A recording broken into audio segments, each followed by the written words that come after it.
Hello guys, in this video I'm going to show you how to remove profile border in League of Legends.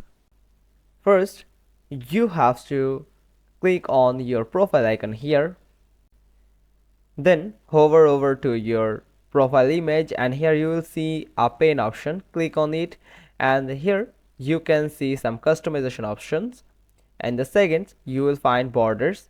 As you can see, there is some borders available. For me it's only one, just because of I have a new account on my system, but you will get some frames, or you have some frames according to your experience and achievements. But you can see there is no option available to remove your profile borders, or no option to choose none of them, or none of them of your borders. So that's mean League of Legends doesn't have this type of features yet.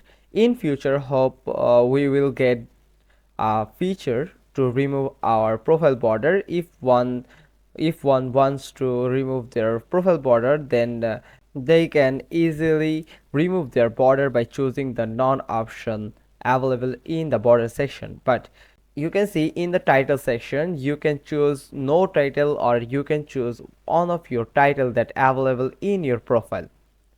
So, hope you got it and found this video helpful. If so, then give us a thumbs up. Don't forget to subscribe our channel, click on the bell icon, and we will get back to you soon with another informative video. Thanks for watching. Till next time.